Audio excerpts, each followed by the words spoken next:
हमारा जो टॉपिक है exception to demand, law of demand, इसके अंदर हम पढ़ते हैं कि भाई ऐसी कौन सी एक्सेप्शंस, कौन सी कंडीशंस है जब हमारा लॉ ऑफ डिमांड जो है वो अप्लाई नहीं होगा। लॉ ऑफ डिमांड हमारा बोल क्या रहा था, पहले तो ये जानना हमारा ज़रूरी है। देखिए, लॉ ऑफ डिमांड हमारा क्या बोल रहा था कि अगर हमारा प्राइस बढ़ रहा है तो हमारी डिमांड जो है वो कम हो जाएगी। ठीक है, क्या बोल रहा था वो लॉ ऑफ डिमांड हमारा, अगर हमारा प्राइस बढ़ रहा है तो डिमांड कम हो जाएगी। ठीक है, और अगर हमारा प्राइस कम हो रहा है तो हमारी डिमांड बढ़ जाएगी। यानी कि यहाँ पर था क्या, हमारा इनवर्स रिलेशनशिप था। इनवर्स रिलेशनशिप था किसके बीच में? इनवर्स रिलेशनशिप था प्राइस एंड डिमांड के बीच में।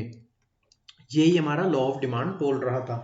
लेकिन अब इसके हम कुछ एक्सेप्शंस देखेंगे जो अप्लाई नहीं हो रहे, जिस पे लॉ ऑफ डिमांड अप्लाई नहीं हो रहा। ठीक है, तो वो एक्सेप्शन अभी हम पढ़ने जा रहे हैं।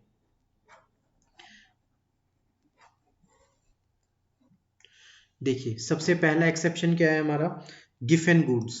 ये गिवन गुड्स होते क्या हैं?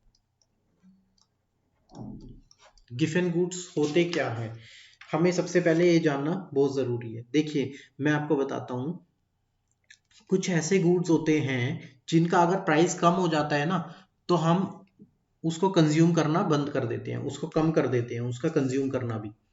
ठीक है, हम शिफ्ट कर जाते हैं उस गुड्स से दूसरे गुड्स पे। ऐसे गुड्स जो होते हैं वो होते हैं गिवन गुड्स। इंफीरियर गुड्स कहते हैं इनको। ठीक है, कुछ इंफीरियर गुड्स भी कह देते हैं इनको। देखिए, क्या होता है, जैसे मैं आपको एग्जांपल देता हूं,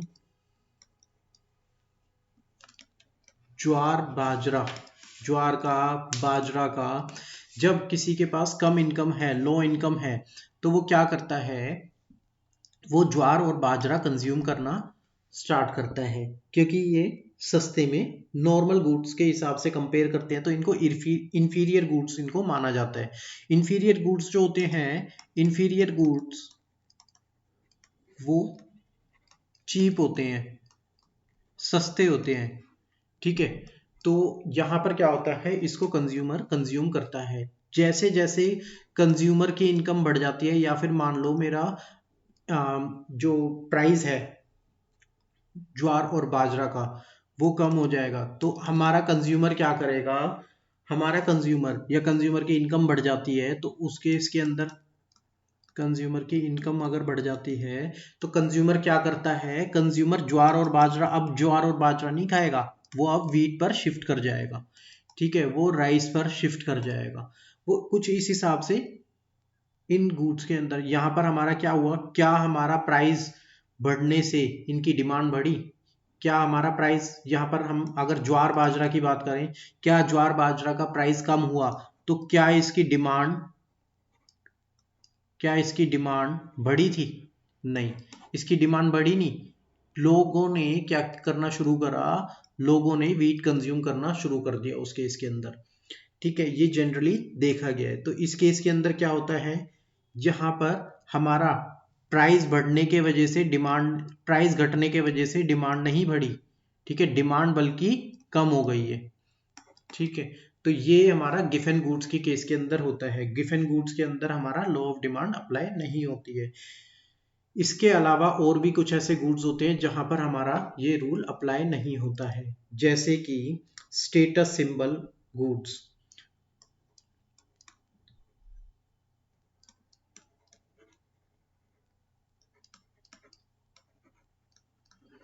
कुछ गुड्स कैसे होते हैं जो एक स्टेटस के सिंबल होते हैं। एग्जाम्पल मैं आपसे बात करूं, diamond, gold, silver, platinum, precious stone, ये कुछ गुड्स होते हैं जो हमारे स्टेटस के सिंबल्स होते हैं। अगर लोग इनको परचेज क्यों करते हैं, क्योंकि इनका प्राइस ज्यादा होता है, इसलिए इनको परचेज करते हैं लोग, क्योंकि इनको देखकर लोगों को लगता है कि हमारा स्टेटस अच्छा होगा। ठीक है, तो अगर मान लो इन गुड्स के प्राइस कम हो जाए, इन गुड्स के प्राइस कम हो जाए, तो क्या इनकी डिमांड बढ़ेगी? अगर मेरे को पता लगता है कि डायमंड, गोल्ड, सिल्वर ये हर किसी के पास मिल जाएगा, बहुत सस्ता है, तो क्या इसको लोग परचेज करेंगे? नहीं, फिर इसको परचेज नहीं करेंगे। इसको परचेज ही क्यों करते हैं? इसको, जो भी हमारे प्रीशियस आइटम्स हैं, इनको परचेज ही क्यों करते हैं? इनको परचेज सिर्फ करने के पीछे एक ही रीजन होता है, क्योंकि ये हमारे स्टेटस का सिंबल होता है एक। ठीक है, तो अगर वो स्टेटस की बात ही नहीं रहेगी, अगर ये सबके पास मिलने लग जाएगा, तो हम इसको परचेज ही क्यों करेंगे? इसको परचेज नहीं करेंगे। तो इसका प्राइस अगर हमारा कम होगा तो इसकी डिमांड भी हमारी जो है वो कम होती चली जाएगी। तो ये हमारा यहाँ पर जो लो डिमांड है उसको ओबे नहीं कर रहा। ठीक है, कुछ और ऐसी कंडीशंस होती है जब हमारा लो ऑफ डिमांड काम नहीं करता। जब लोगों के पास, लोगों को डर हो, ठीक है, किस चीज का? लोगों को डर है कि उनके पास शॉर्टेज ना हो जाए।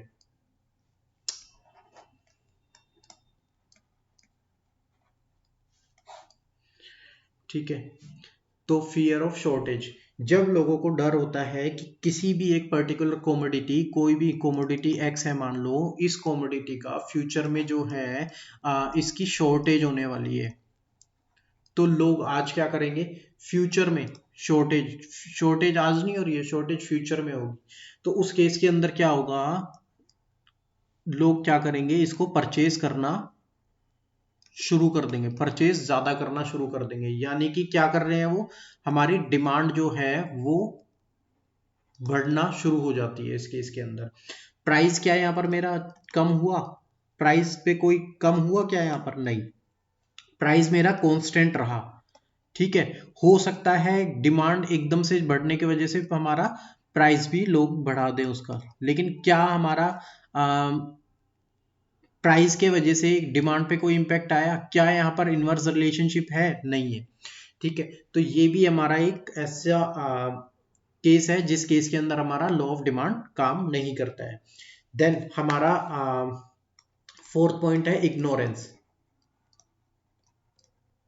देखिए, हमारा ये जो इकोनॉमिक्स के अंदर हम जो कुछ भी पढ़ रहे हैं, ये एक रैशनल कंज्यूमर के डिसीजंस को हम पढ़ रहे हैं। अगर मान लो आप कोई सामान परचेज करने चले जाते हो, आपको उसके बारे में पता ही नहीं है, और किसी ने बोला, मान लो एक बिस्किट का पैकेट है, या एक मान लो कोई पेन है, ठीक है, 10 रुपए का पेन है, 10 रुपए का पेन है, एक यूनिट आप परचेज करने गए, उसने बोला नहीं ये पेन तो बहुत बढ़िया है, तो आपको आपको मैं ये 100 रुपए में दूंगा। अब वहां पर किसकी इग्नोरेंस है? आपकी इग्नोरेंस है कि आपको उसका जनरल रेट नहीं पता था। आपको उसका रेट ना पता होने की वजह से आप उसको हाई प्राइस पे परचेज करके आ गए। ठीक है, तो ये क्या थी? ये आपकी गलती है, आपकी गलती है जिस वजह से आपने उसको ऐसे परचेज किया।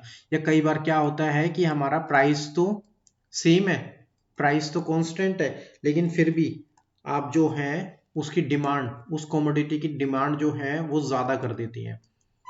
यहाँ पर क्या है? बेसिकली इग्नोरेंस के अंदर हमें ये समझना है कि कंज्यूमर की ही गलती है। कंज्यूमर समझदारी से काम नहीं लेता और उस केस के अंदर वो बाय करके आ जाता है कुछ भी प्रोडक्ट, तो उस केस के अंदर हमारा लॉ ऑफ डिमांड काम नहीं करता है। ठीक है, पॉइंट नंबर 5 पढ़ते हैं यहाँ पर। पॉइंट नंबर क्या है यहाँ पर 5? वो है फैशन रिलेटेड गुड्स।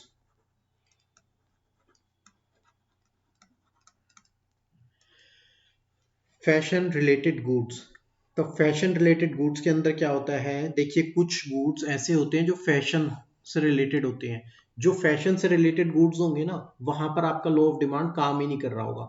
आप देखोगे कि कोई चीज अगर फैशन में है तो लोग उसका प्राइस बढ़ाना शुरू कर देंगे, लेकिन क्या उसकी डिमांड कम हो जाती है प्राइस बढ़ाने से? नहीं, तो भी आप उसकी जो डिमांड है वो बढ़ती चली जाती है।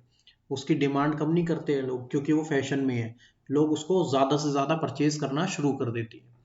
ठीक है, तो यहाँ फैशन रिलेटेड गुड्स के केस के अंदर आप समझ गए होंगे कि जब हमारा कुछ कोई भी प्रोडक्ट, कोई ड्रेस की अगर मैं बात करूं, वो फैशन में है, मान लो अगर कोई ड्रेस फैशन में है, ठीक है, तो उस केस के अंदर अगर बेशक से कोई जो शॉप ओनर है वो उसका प्राइस बढ़ा भी देगा ना, तो भी आप उसको परचेज करने वाले हो, तो भी लोग उसको परचेज करेंगे। तो यहाँ पर क्या मेरा लॉ ऑफ डिमांड काम कर रहा है? नहीं कर रहा। ठीक है, तो भी यहाँ पर आपने परचेज तो किया, लॉ ऑफ डिमांड काम नहीं किया। फैशन रिलेटेड गुड्स के केस के अंदर लॉ ऑफ डिमांड हमारा काम नहीं किया। देन नेसेसिटीज ऑफ लाइफ,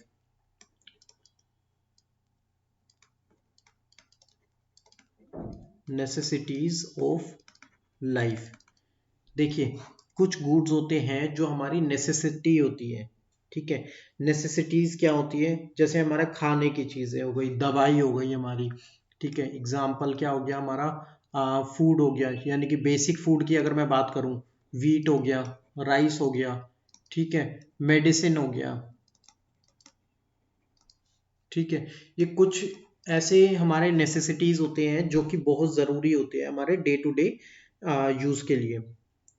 तो इन केसेस के अंदर क्या होता है, इन केसेस के अंदर चाहे मेरा प्राइस बढ़ जाए या कम हो जाए, हमें उसको परचेज तो करना ही है, ठीक है। अगर मान लो मेरी मेडिसिन का, किसी भी मेडिसिन का प्राइस बढ़ रहा है, क्या आप उसको परचेज करना छोड़ दोगे? नहीं। डिमांड तो आप तब भी उतनी ही रखोगे उसकी, जो पहले डिमांड करते थे उतनी ही रहेगी। यानी कि डिमांड यहाँ पर कांस्टेंट रहेगी, जितनी दवाई खाते थे उतनी तो खाओगे। अगर उसका प्राइस कम हो जाएगा, जरूर ये थोड़ी है कि आप एक टैबलेट खाते थे तो 10 टैबलेट खाना शुरू कर दोगे प्राइस कम हो गया तो, नहीं। तो ये क्या होती है, नेसेसिटीज होती है। नेसेसिटीज के केस के अंदर हमारा लॉ ऑफ डिमांड काम नहीं करता है। देन पॉइंट नंबर 7 की बात करते हैं, change in weather.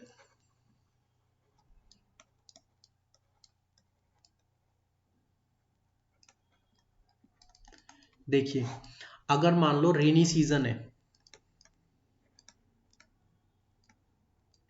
Rainy season है, आपको बारिश के टाइम पे अम्ब्रेला की जरूरत है, आपको बारिश के टाइम पे अम्ब्रेला की जरूरत पड़ गई। क्या आप बारिश में जो अम्ब्रेला की जरूरत पड़ी है, क्या आप अम्ब्रेला परचेज करोगे उस टाइम पे या नहीं करोगे? करोगे, बिल्कुल परचेज करना पड़ेगा उस टाइम पे आपको। क्या उस टाइम पे आपके लिए मैटर करेगा कि उसका प्राइस ज्यादा है या उसका प्राइस कम है? नहीं। जब आप रेनी सीजन में आपको अम्ब्रेला चाहिए होगा तो उस टाइम पे आपको मैटर नहीं करेगा कि उसका प्राइस ज़्यादा है या उसका कम है। अगर आपको वो परचेज करनी है तो आप उसको परचेज करोगे उस टाइम पे। तो यहाँ पर भी क्या हुआ कि प्राइस के कम या ज़्यादा होने से हमारी अम्ब्रेला की डिमांड पे कोई फर्क नहीं पड़ा। तो यहाँ पर क्या मेरा लॉ ऑफ डिमांड काम किया? नहीं किया। तो ये ही हमारे कुछ ऐसे केसेस थे जो मैंने अभी आपको बताए हैं, जिस केस के अंदर हमारा लॉ ऑफ डिमांड काम नहीं करता है, जो एक्सेप्शंस कहे जाते हैं लॉ ऑफ डिमांड के। मैं आपको रिपीट कर दूं क्या क्या पॉइंट्स हमने अभी पढ़े थे यहाँ पर। एक पढ़ा था हमने गिफेन गुड्स का, जहां पर मैंने आपको एग्जांपल दिया था ज्वार और बाजरा का, ठीक है। देन इसके बाद मैंने आपको एक दूसरा कुछ ऐसे गुड्स बताए थे जो कि स्टेटस सिंबल थे, जो स्टेटस सिंबल्स होते हैं, जहां पर मैंने आपको गोल्ड, प्लेटिनम, सिल्वर वगैरह का, प्रीशियस मेटल्स हो गए जितने भी, या फिर प्रीशियस स्टोन्स हो गए, उनका एग्जांपल दिया था, ठीक है। देन इसके बाद मैंने आपको एक और पॉइंट बताया था जिसमें मैंने आपको बताया था कि अगर फियर हो आपको शॉर्टेज का, कि आपका वो सामान खत्म होने वाला है, तो उस केस के अंदर अभी आप रेस्टलेसली परचेज करना शुरू कर देते हैं, आपके लिए मैटर नहीं करता कि प्राइस कम है या ज़्यादा है। फोर्थ पॉइंट मैंने आपको बताया था इग्नोरेंस। अगर हमारा कस्टमर ही समझदार नहीं है तो उस केस के अंदर क्या कर सकते हैं? कुछ नहीं कर सकते। उस केस के अंदर आप जो भी डिसीजन लोगे वो इग्नोरेंस की वजह से लिया गया है, आपका लॉ ऑफ डिमांड वहां पर काम नहीं करेगा।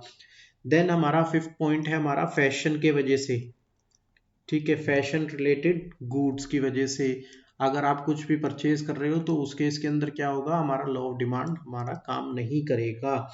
नेसेसिटीज जो होती हैं, नेसेसिटीज, नेसेसिटीज जो होती है वहां पर भी आपको सामान परचेज करोगे, आपके लिए मैटर नहीं करता कि प्राइस उसका बढ़ा है या कम हुआ है। जो आप यहाँ पर मैंने आपको एग्जांपल दिया था मेडिसिन का, मेडिसिन प्राइस कम होने की वजह से ऐसा तो नहीं होगा ना कि आप अगर एक टैबलेट डॉक्टर ने बोला है आपको कंज्यूम करने के लिए, आप उसको 10 कंज्यूम करने लग जाओगे, नहीं। प्राइस के रिलेटेड आपका वहां पर कोई इफेक्ट नहीं पड़ेगा।